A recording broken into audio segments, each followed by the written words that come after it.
certo? Questão 11.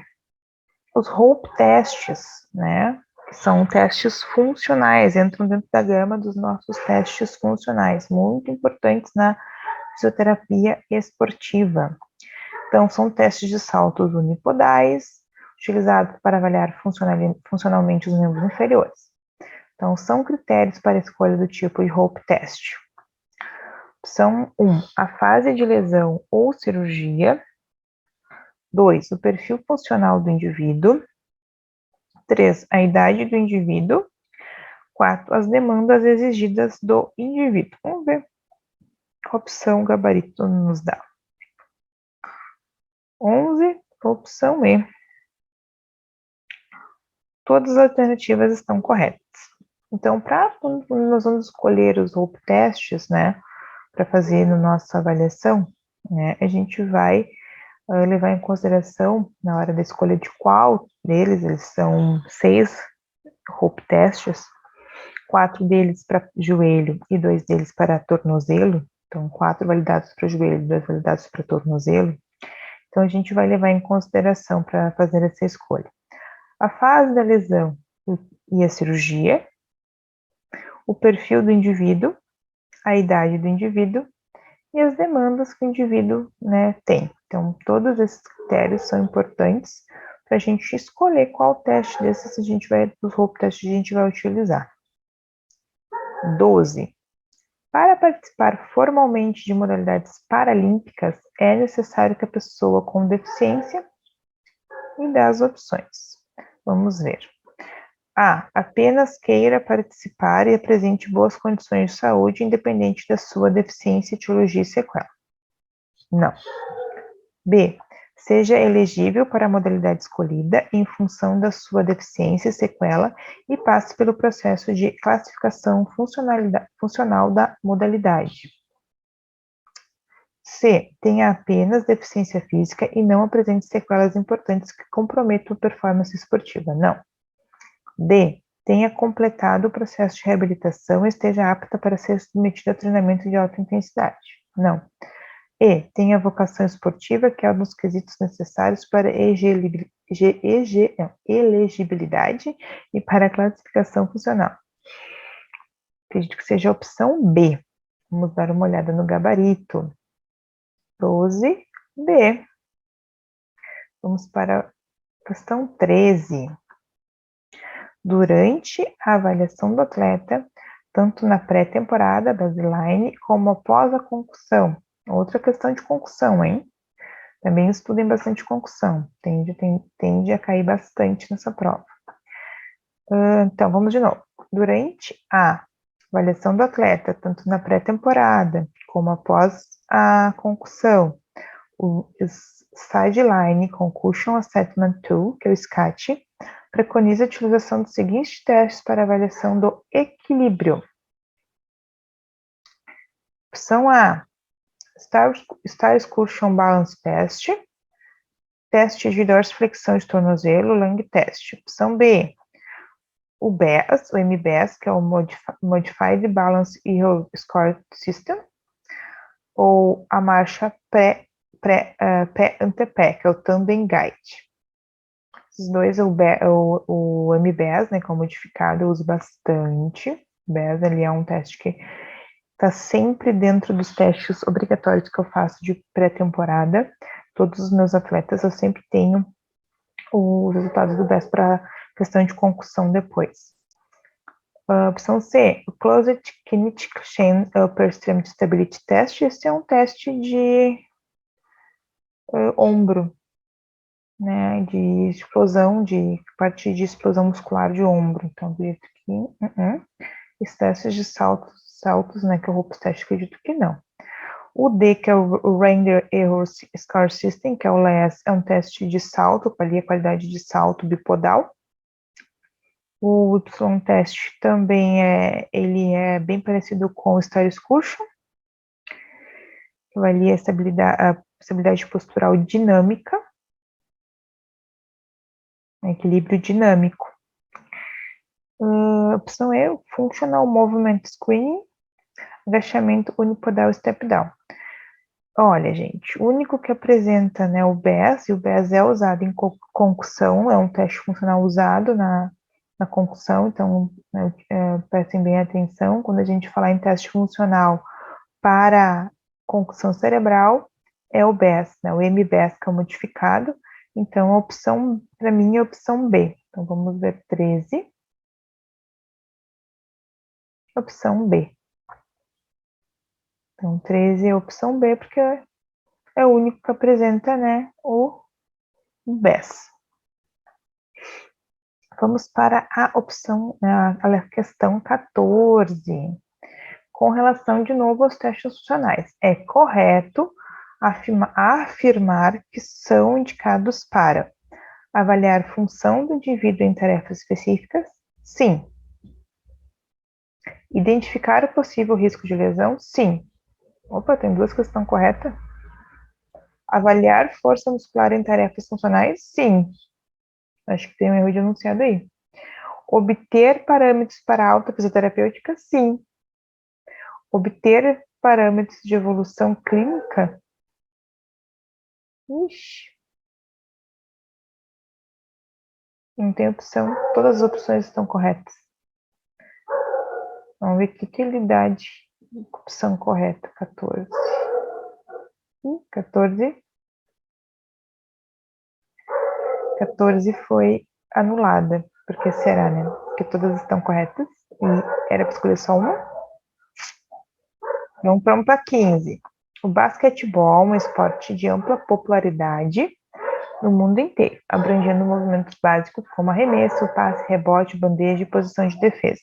Esses movimentos estão associados a princípios físicos, como força de reação ao solo, força da gravidade, aceleração, força de parada, deslocamento do centro de massa, atrito e princípios de alavanca. Com relação à biomecânica do movimento de arremesso, podemos afirmar que biomecânica. Vamos ver qual a opção correta que ele nos dá. Opção C, ele nos dá como correta. Vamos analisar a opção. Durante a elevação do braço, na articulação do ombro, há 1 grau de elevação escápulo-torácica para cada 2 graus de elevação do ombro. Isso é bem biomecânica básica, né? Então, não é nem necessariamente só na questão do basquetebol, em qualquer outro movimento com elevação, né, do ombro acima da linha dele mesmo, acima da linha da cabeça. Então, durante a elevação do braço, na articulação do ombro, há 1 grau de elevação escápulo-torácica para cada 2 graus de elevação do próprio ombro. Vamos para a questão 16. As lesões musculares são comuns no âmbito esportivo, podendo afastar os atletas acometidos por longos períodos de suas atividades. Relacionado à fisiologia do sistema musculoesquelético, assinale a alternativa correta. Então, lesões musculoesqueléticas, lesões musculares, vamos lá. A camada mais externa que circunda todo o músculo é denominada perimísio. Os músculos que aumentam os ângulos articulares são chamados de flexores e aqueles que diminuem esses ângulos chamados de extensores. Na junção neuromuscular, cada célula muscular esquelética está conectada a um ramo de fibra nervosa oriundo de uma célula nervosa. Cada célula nervosa é chamada de unidade motora. Opção D. Basicamente, o músculo esquelético exerce 3 funções importantes: geração de força para locomoção e respiração, geração de força para sustentação postural e produção de calor durante os períodos de estresse frio. Opção E. Os músculos esqueléticos estão presos aos ossos por meio de um tecido conjuntivo robusto, chamados ligamentos. Então, eu ficaria entre a C e a D. Vamos ver qual opção que nos dão 16, opção D. Então, a D, sobre as 3 funções importantes. Agora vamos para a questão 17. Vamos lá. Há 3 articulações na região conhecida como joelho. Articulação tíbio-femoral, articulação patelo-femoral e articulação tíbio-fibular proximal. Cenário alternativa incorreta, no que se refere a essas articulações. Opção A. 2 meniscos fibrocartilaginosos distintos se situam entre a articulação tíbio-femoral.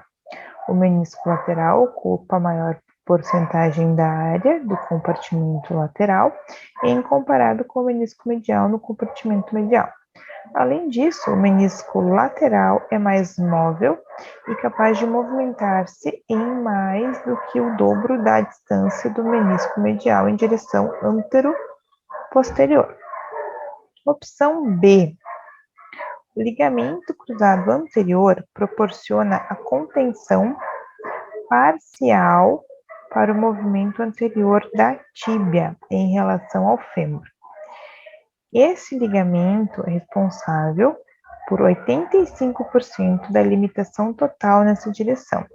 Já o ligamento cruzado posterior oferece a principal limitação ao movimento posterior da tíbia em relação ao fêmur, sendo responsável por 95% da resistência total a esse movimento. Opção C. O principal papel da patela na articulação patelo-femoral é aumentar a vantagem mecânica do quadríceps femoral. Opção D. As principais funções da articulação tíbio-fibular proximal são dissipar as forças de torção aplicadas pelos movimentos do pé e atenuar o curvamento tibial lateral. Opção E. O LCA vai da área intercondilar anterior da tíbia até a superfície medial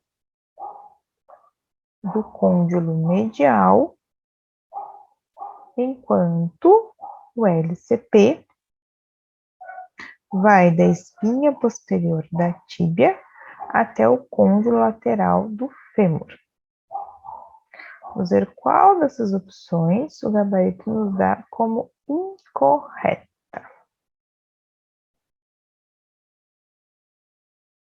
Opção E.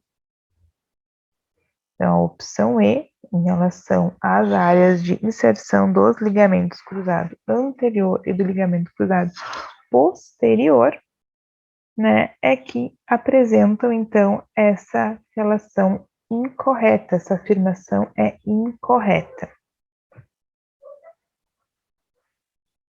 Vamos, então, para a questão número 18. Fazendo, então, eles começam com um quadro, trazendo, né, um estudozinho ali, um caso clínico, né, no início. Então, um atleta chega ao seu consultório após sofrer um entorse de tornozelo por inversão grau 2. Também uma lesão muito comum no esporte. Então, entorse, né, a entorse de tornozelo por inversão. O mesmo apresentador, edema lateral e restrição de mobilidade global, né, da articulação em questão. Como forma de tratamento, podemos concluir que: opção A. Fortalecimento dos inversores e plantiflexores deve ser realizado logo no primeiro dia de intervenção. Não. No momento da avaliação, a palpação de estruturas adjacentes, como a cabeça da fíbula, membrana interóssea da perna e base do quinto metatarso, não se fazem necessárias se o paciente não apresentar queixas nessas regiões. Deve ser avaliado por questões que elas são bandeiras vermelhas, são red flags essas regiões, então a gente tem que avaliar independente se tem queixo ou não.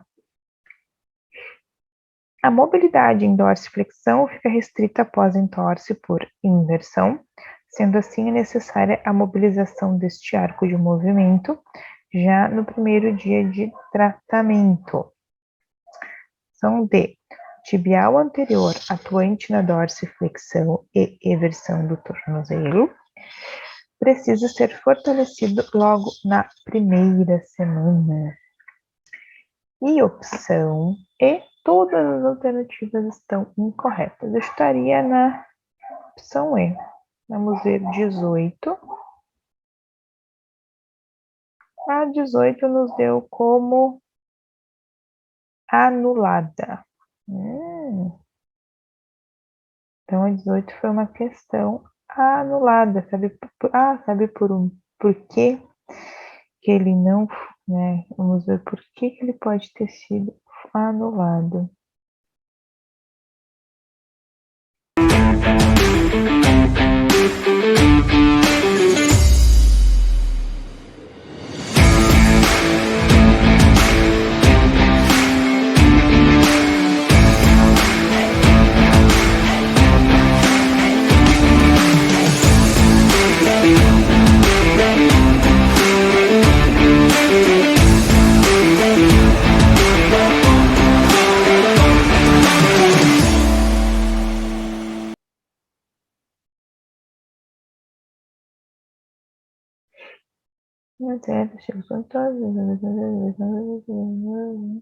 Eu não diz há quanto tempo, né? Não tem o tempo, de quanto tempo foi sintose por inversão. A gente não tem uma ideia de tempo. E então eles acabaram, acredito que por essa questão que eles não apresentaram qual o tempo de evolução desse estudo aqui, eles acabaram anulando a questão.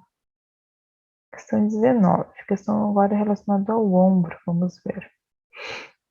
O complexo do ombro está sujeito a grande variedade de lesões, as quais podem ocorrer de duas maneiras. O primeiro tipo de lesão é causado por traumatismo, o segundo tipo de lesão se deve a ações articulares repetidas que criam locais inflamatórios dentro e em torno das articulações ou inserções musculares. Relacionado a estes mecanismos de lesão, analise as afirmativas abaixo. 1. A clavícula é um local frequente de lesão por traumatismo direto recebido por contato.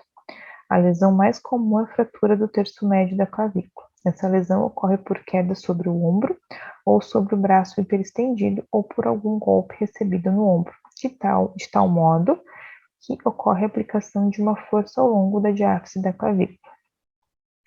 Questão 2. Luxação ou subluxação da articulação do ombro é uma ocorrência frequente por causa da ausência de limitação óssea e da dependência do tecido mole para limitação e sustentação da articulação. A causa habitual da luxação é o contato ou alguma força aplicada ao braço quando este está na posição de abdução e rotação medial acima da linha da cabeça. Isso impulsiona a cabeça do húmero no sentido anterior, possivelmente rompendo a cápsula ou o lábio glenoidal. 3. Lesões de tecidos moles na articulação do ombro são numerosas, estando associadas mais frequentemente a movimentos do braço acima da cabeça. Os músculos do manguito rotador, ativos no controle da cabeça do húmero e no movimento durante o padrão de braços elevados, são altamente suscetíveis à lesão. O mecanismo de lesão do manguito rotador mais comum ocorre quando o tubérculo maior empurra contra o lado inferior do acrômio. Essa síndrome de compressão subacromial ocorre durante a fase de aceleração do padrão de arremesso, com a mão acima da cabeça, quando está ocorrendo rotação medial do braço, enquanto ele é mantido na posição de abdução.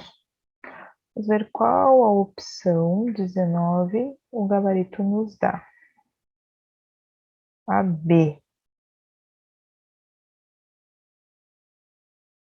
Então, ele nos dá somente a opção 2 está incorreta, e as demais estão corretas. Então, luxação ou subluxação na articulação do ombro é uma ocorrência frequente por causa da ausência de limitação óssea e da dependência do tecido mole para limitação e sustentação da articulação. Causa atual do contato com alguma força de aplicação quando está em posição de abdução aqui, e rotação lateral, não medial.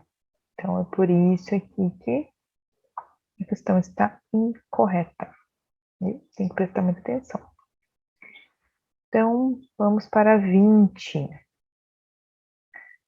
Corrida de rua.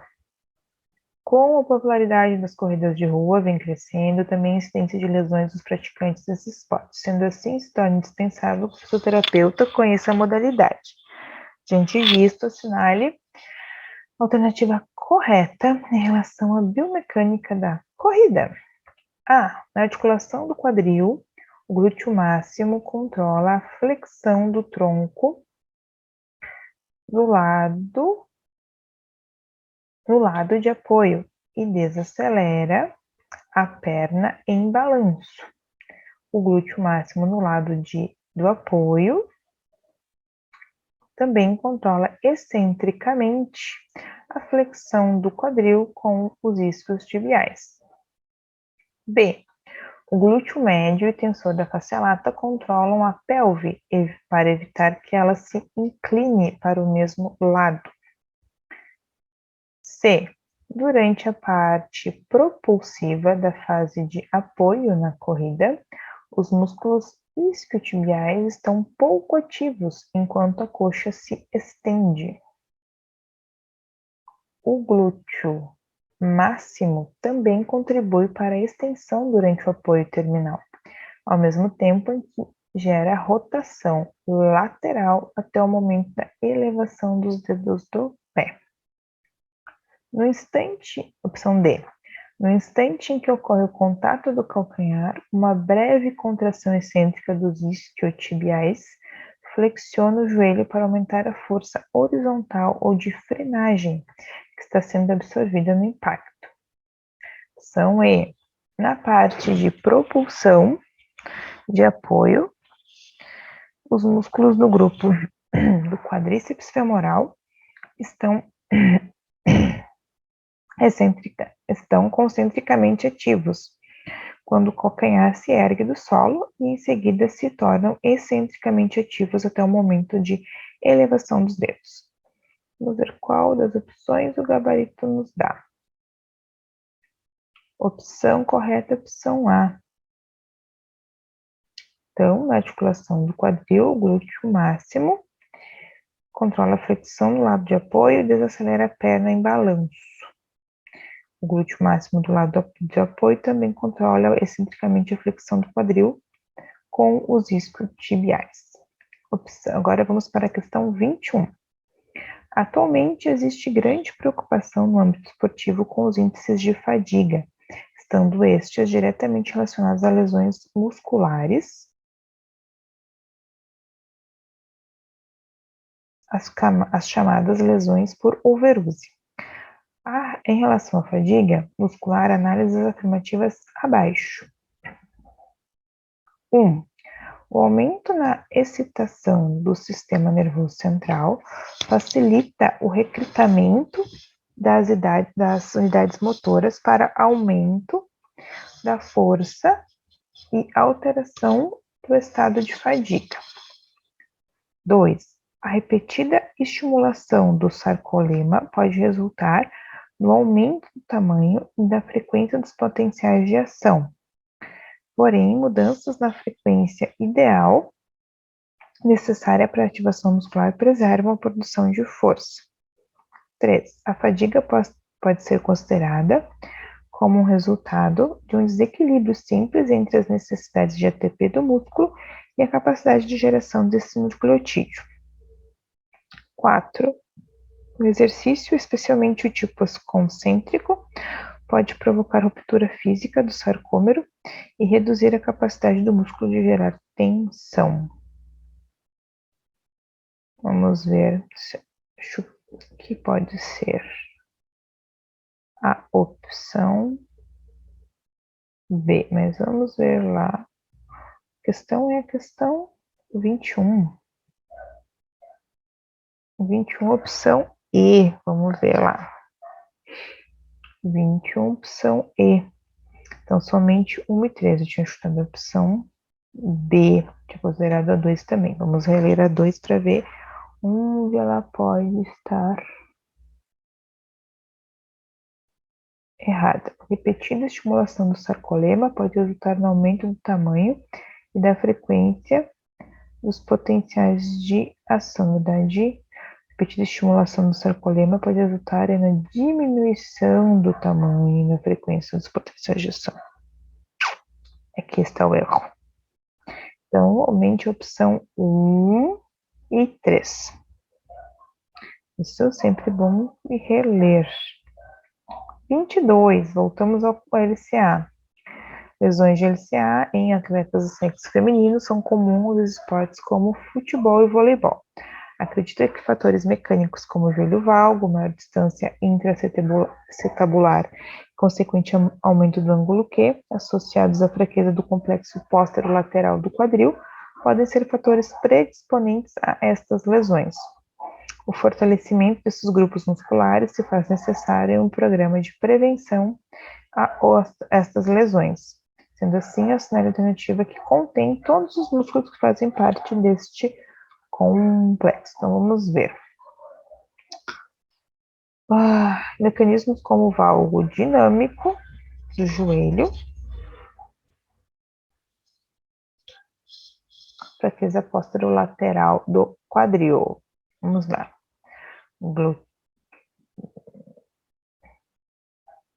Glúteo médio, piriforme, glúteo máximo, tensor da face lata, gêmeo superior, gêmeo inferior, obturador, interno, obturador externo, glúteo mínimo. B, glúteo médio, piriforme, glúteo máximo,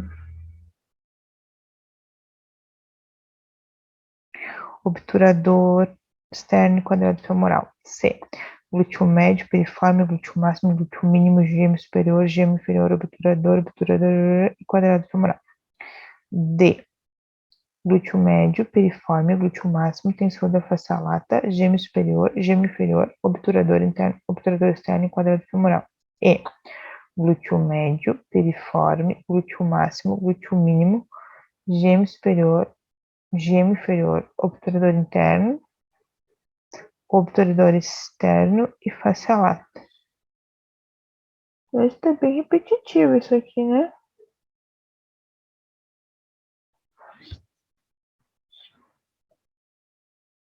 E qual das opções ele dá errado?